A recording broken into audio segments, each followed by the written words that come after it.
السلام علیکم ورحمۃ اللہ وبرکاتہ۔ آج کے خطبے کا عنوان رحمت الہی موسلا دھار بارش کی مانند۔ الحمدللہ والصلاۃ والسلام علی رسول اللہ، اما بعد۔ تمام تعریفیں اللہ کے لیے ہیں۔ تمام میسر نعمتوں اور فضل و کرم پر میں اسی کی حمد بیان کرتا ہوں اور شکر بجا لاتا ہوں، اور میں گواہی دیتا ہوں کہ اللہ کے سوا کوئی معبود برحق نہیں، وہ یکتا ہے، وہی معاف کرنے والا اور بخشنے والا ہے۔ اور میں یہ بھی گواہی دیتا ہوں کہ ہمارے نبی سید محمد صلی اللہ علیہ وسلم اس کے بندے اور رسول ہیں۔ اللہ تعالیٰ آپ پر، آپ کی آل پر اور صحابہ کرام پر رحمت نازل فرمائے۔ جو بھی ان سے محبت کرے گا وہی غالب ہوگا اور اجر پائے گا۔ حمد و ثنا کے بعد اے مسلمانوں، عفو الہی ایسا لفظ ہے جو کہ قلب و ذہن میں سکون اور اطمینان طاری کر دیتا ہے، اور اللہ سے انسان پر امید ہو جاتا ہے۔ اللہ تعالیٰ تو ہے ہی معاف کرنے والا اور بخشنے والا۔ وَكَانَ اللَّهُ غَفُورًا رَحِيمًا۔ وہی گناہ گار کو معاف کرتا ہے اور سیاہ کار کو بخشتا ہے اور خطا کاروں سے درگزر فرماتا ہے۔ فرمانے والی تعالیٰ ہے، وہی ذات ہے جو اپنے بندوں کی توبہ قبول اور گناہوں کو معاف کرتی ہے، اور وہ تمہارے اعمال سے بخوبی واقف ہے۔ ساری کائنات کے لیے عفو الہی ایوب کی پردہ پوشی اور گناہوں کو مٹانے پر مشتمل ہے۔ عفو الہی اور درگزر کرنا عرش کے خزانوں میں سے ہے۔ حدیث مبارکہ میں ہے،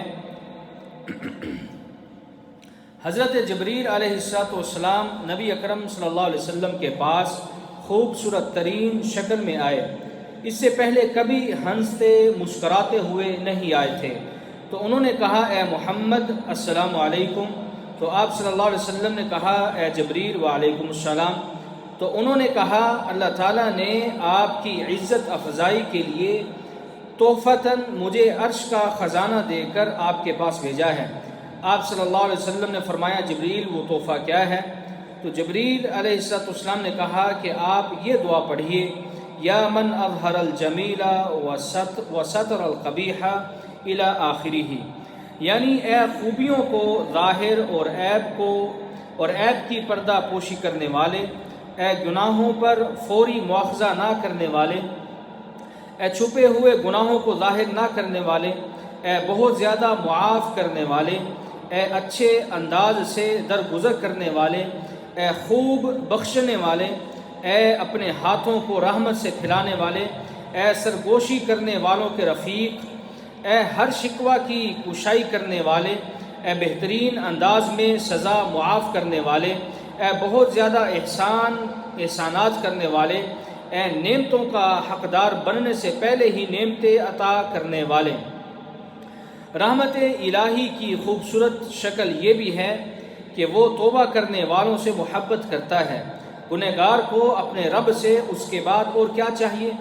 رسول اللہ صلی اللہ علیہ وسلم نے فرمایا، اللہ تعالیٰ اپنے مومن بندے کی توبہ سے اس شخص سے زیادہ خوش ہوتا ہے جو اپنے سفر کے دوران کسی ہولناک اور تباہ کن جگہ پر اترے، اور اس کے ساتھ جو سواری ہو اس پر اس کے کھانے پینے کا سامان ہو، پھر وہ آرام کرنے کے لیے سو گیا ہو، اور جب جاگنے کے بعد اسے معلوم ہو کہ سامان سے لدی ہوئی اس کی سواری گم ہو گئی ہے، تو وہ اس کی تلاش میں چل پڑا ہو، یہاں تک کہ اسے پیاس نے تنگ کیا، تو اس نے کہا کہ میں اپنی جگہ لوٹ چلوں جہاں میں سویا تھا، وہیں مرنے کے لیے سو جاؤں۔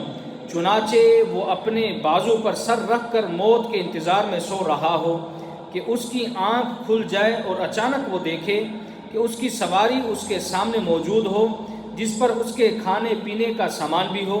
تو اللہ تعالیٰ اپنے مومن بندے کی توبہ کی وجہ سے اس شخص سے بھی زیادہ خوش ہوتا ہے جو اپنی سواری اور اپنے کھانے پینے کا سامان پا کر خوش ہوتا ہے۔ رواہ مسلم۔ عفو الہی کی وسعت دیکھیے، کہ نیکی کے صرف ارادے پر ہی ثواب مل جاتا ہے، لیکن گناہوں کے ارادے سے سزا نہیں ملتی۔ چنانچہ ابن عباس رضی اللہ عنہما کہتے ہیں کہ رسول اللہ صلی اللہ علیہ وسلم نے فرمایا، یہ حدیث قدسی ہے، یقیناً اللہ تعالیٰ نے نیکیاں اور برائیاں لکھنی ہیں۔ اللہ تعالیٰ نے اس کی تفصیل بھی بیان کی، جو شخص نیکی کا ارادہ کرے لیکن ابھی عمل نہ بھی کرے تو اللہ تعالیٰ اس کے لیے اپنے پاس ایک مکمل نیکی لکھ دیتا ہے، اور اگر ارادے کے بعد نیکی کر بھی لے تو اللہ تعالیٰ اس کے لیے اپنے پاس 10 گنا سے لے کر 7 گنا یا اس سے بھی زیادہ نیکیاں لکھ دیتا ہے۔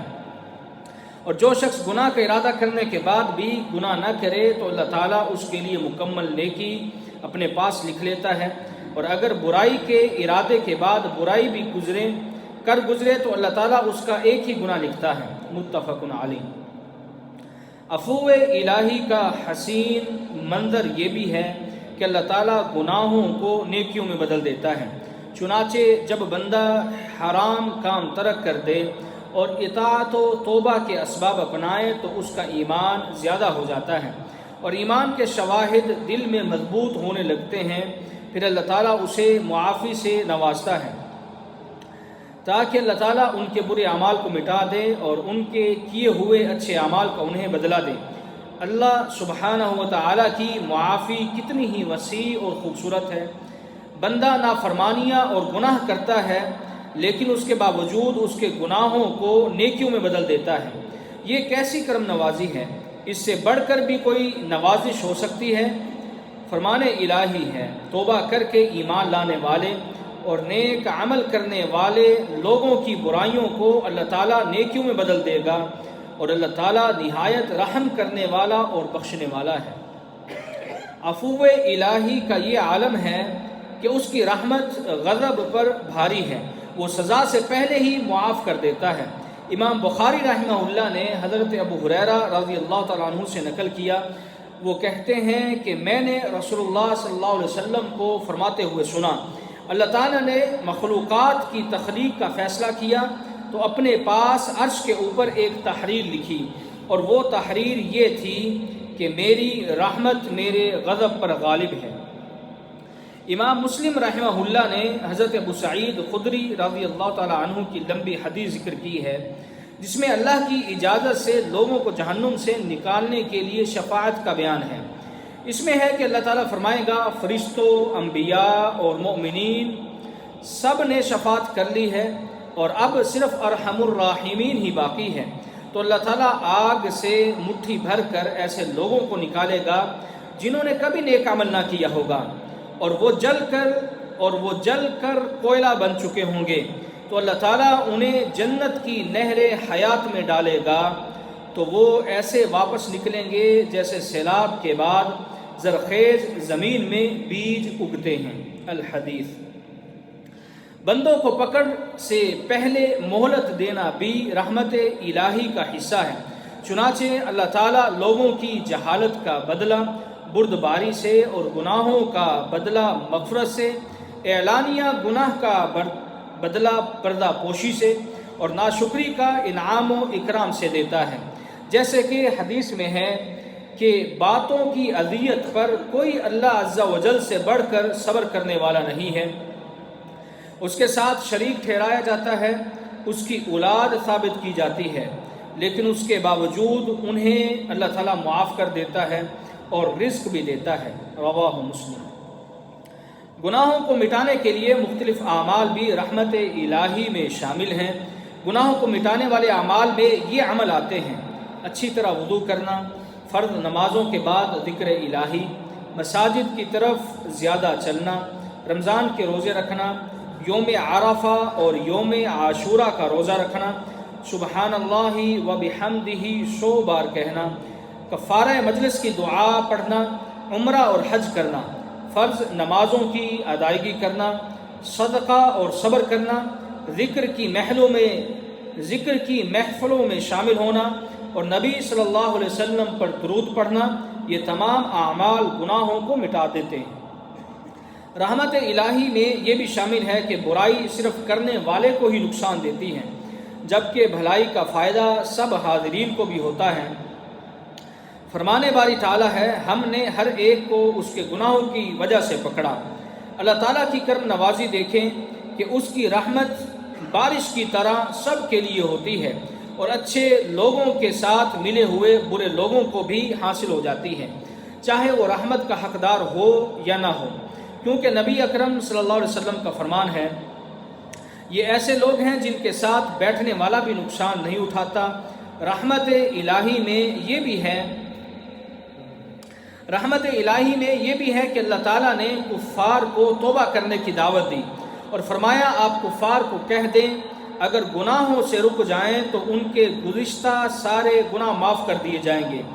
تو اگر کفار کے گزشتہ گناہ معاف ہو سکتے ہیں تو گناہوں سے توبہ کرنے والے مومنین کے کیوں نہیں؟ رحمت الہی دکھ، درد اور غموں کے لیے تریاق ہے۔ چنانچہ غزوہ احد میں صحابہ کرام کو تیر اندازوں کی حکم نبوی سے عدولی کی بنا پر سخت دکھ اور غم پہنچا تو اللہ تعالیٰ نے فرمایا، وَلَقَدْ عَفَا عَنْكُمْ، یقیناً اللہ تعالیٰ نے تمہیں معاف کر دیا ہے تاکہ تم غمگین نہ رہو، اور عام معافی کی مٹھاس تمہیں شہداء اور زخمیوں کی وجہ سے لگنے والے غموں کو زائل کر دے۔ نبی صلی اللہ علیہ وسلم کا طریقہ کار تھا کہ آپ کثرت کے ساتھ معافی اور عافیت کی دعا مانگتے تھے۔ آپ صلی اللہ علیہ وسلم صبح و شام یہ فرماتے، اللہم انی اسألک العفو والعافیت فی دینی و دنیای و اہلی و مالی، یا اللہ میں اپنے دین، دنیا، اہل و عیال اور مال میں تجھ سے معافی، عافیت چاہتا ہوں۔ جب بندہ معافی چاہے تو اسے اللہ کے ساتھ سچائی پر مبنی تعلق بنانا چاہیے۔ فرمانے باری تعالیٰ ہے، اے ایمان والو، تقوی الہی اختیار کرو اور صادقین کے ساتھ رہو۔ ابن عباس رضی اللہ عنہما اس آیت کی تفسیر میں کہتے ہیں، یعنی ان لوگوں کے ساتھ جن کی نیتیں صاف اور ان کے دل اور اعمال سیدھے ہوتے ہیں۔ جو شخص بھی اللہ کی اطاعت پر ہمیشگی کرتا ہے اللہ تعالیٰ کی معافی پا لے گا۔ ابو طویل شطب بن ممدود رضی اللہ تعالی عنہ کہتے ہیں کہ وہ نبی اکرم صلی اللہ علیہ وسلم کے پاس آئے اور عرض کیا، آپ ایسے شخص کے بارے میں بتلائیے جس نے ہر گناہ کیا ہو، جس نے کوئی گناہ نہ چھوڑا ہو، چھوٹا ہو یا بڑا، سب گناہ اس نے کیے ہوں، تو کیا اس کے لیے بھی توبہ ہے؟ تو آپ صلی اللہ علیہ وسلم نے فرمایا، کیا تم مسلمان ہو گئے ہو؟ تو انہوں نے کہا، میں یہ گواہی دیتا ہوں کہ اللہ کے علاوہ کوئی معبود برحق نہیں، اور بے شک آپ اللہ کے سچے رسول ہیں۔ تو آپ صلی اللہ علیہ وسلم نے فرمایا، تم اچھے کام کرو اور برے کاموں سے رک جاؤ تو اللہ تعالیٰ تمہارے سارے گناہوں کو نیکیوں میں بدل دے گا۔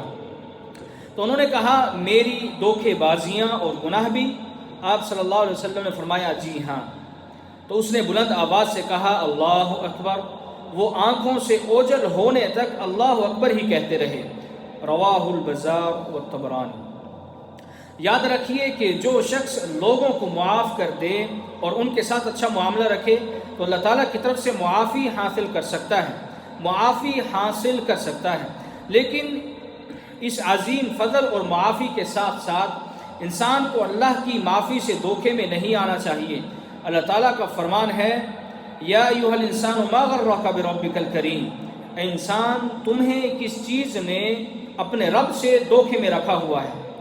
فضیل بن عیاض سے پوچھا گیا، فضیل، اگر تم اللہ کے سامنے کھڑے ہو اور تم سے پوچھے، میرے بندے میرے بارے میں کس چیز نے تمہیں دھوکے میں رکھا، تو تم کیا جواب دو گے؟ تو انہوں نے کہا، میں کہوں گا، مجھے تیری طرف سے گناہوں کی پردہ پوشی نے دھوکے میں ڈالا۔ اللہ تعالیٰ میرے لیے اور آپ سب کے لیے قرآن مجید کو خیر و برکت والا بنائے، مجھے اور آپ سب کو اس سے مستفید ہونے کی توفیق عطا فرمائے۔ وآخر دعوانا الحمدللہ۔